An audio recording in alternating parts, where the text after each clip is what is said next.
You are listening to American Medicine Today, and we are here with Ethan Euchre. I am here. Yes, and Jeff Wagstaff. Thank you for having me. Good to see you guys. Absolutely. Indeed. Yes. And world-renowned orthopedic surgeon, Dr. Alfred Bonatti. Now, in the newest battle to fully repeal and replace Obamacare, 20 states, including right here in Florida, have filed a lawsuit against the federal government in hopes to repeal Obamacare once and for all. And joining us right now is returning guest, Dr. Miles Schneider, author of Restoring Health to Healthcare. Thanks for joining us again, Dr. Schneider.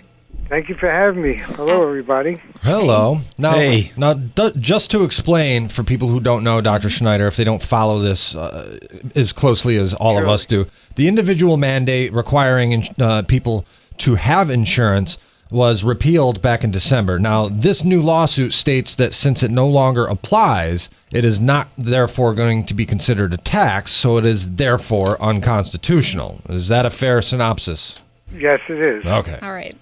And now what? So, like 20 different states have filed this lawsuit. Tell us what this is all about. Well, I don't know if it's similar to what's going on, I guess, in Idaho. I've been working on that all week, where the insurance companies can now offer bare bones insurance policy, which ultimately will reduce the amount of people, especially young, healthy people, who will be part of the pool for people who are sicker in the Affordable Care Act. So the middle class, like, for example, someone who's middle class and healthy, their rates would be lower because they're going to get different plans that don't require them to have pharmaceutical. If they don't want maternity care, if they don't want mental health services, they'll have cheaper plans. On the other hand, the middle-class people or anybody who's maybe a little sick or ill or have pre-existing may suffer either higher premiums or have problems with it. I know there are a bunch of states waiting to see what's going to happen. Yeah, it's a bunch of different states. I had a list here somewhere, but Alabama, Arkansas, Arizona, Florida, Georgia, North Dakota, South Carolina, South Dakota, Tennessee, Utah, West Virginia, as well as Maine and Mississippi. Yes. Yeah. Joined Texas and Wisconsin. Right. Last year, there was a big movement in California that was going to do single payer for the whole state. What happened was it was going along well, and then all of a sudden the populists found out taxes were going to go up 2.5% on a plan that was supposedly going to save them money. In the end, it died. What I find interesting, you have a progressive state like that doing that. You have Idaho, and now you have Florida, and all these states you mentioned doing the opposite. And the bottom line is,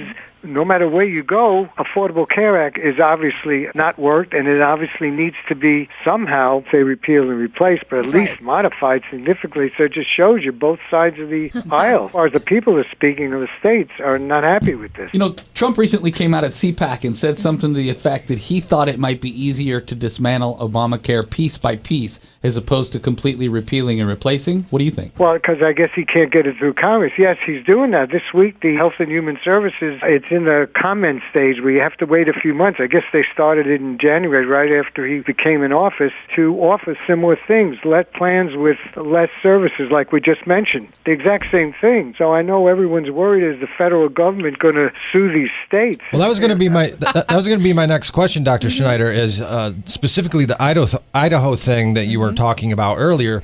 They pretty much, in a nutshell, just decided they're going to blow off Obamacare. Right. Correct. And so, but that technically is violating federal laws. So do you think the government's going to crack down on that, or can they, will they? I thought it was until I saw earlier this week this thing with Health and Human Services coming up with pretty much the same thing, though it's not been approved. They have this thing, we have to wait X amount of months till it goes to his desk. Obviously, him and Attorney General Sessions don't always see eye to eye, so I don't know. Based on what I'm seeing, everyone's doing the same thing, just a little different tweaks. They all want it to go. And I can't believe how silly people are for this whole single-payer health care. We've seen how it's destroyed people's lives and left thousands dead in all these socialized countries, and they refuse to open their eyes and learn from history. Urban Institute, which is a very progressive social and economic policy think tank, when Senator Sanders was talking about it during the election, said it would cost $32 trillion for our country to do this over 10 years. It was totally unsustainable. California They're dream out is there. definitely a different place.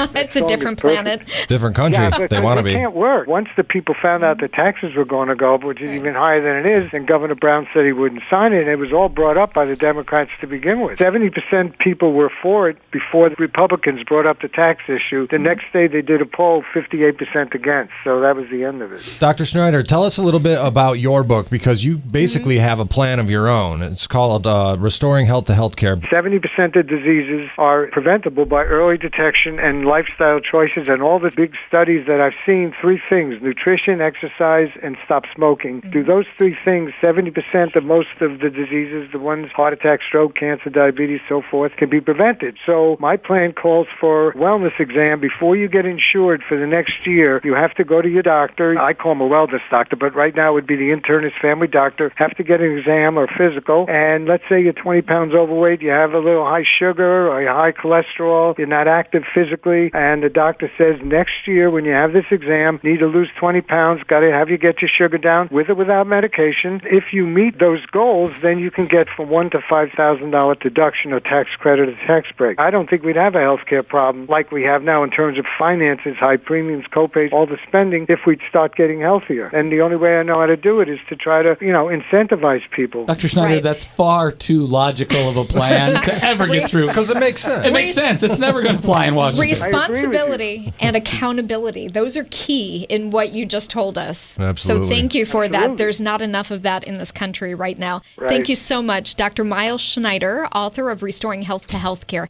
Thank you again for being on the program. Thanks, Thank Doc. you, everyone. Have a wonderful day. Thanks You for having me. too. You too. You Bye-bye. too. Bye. Responsibility and accountability. We always like to hear that. Thanks for watching American Medicine Today.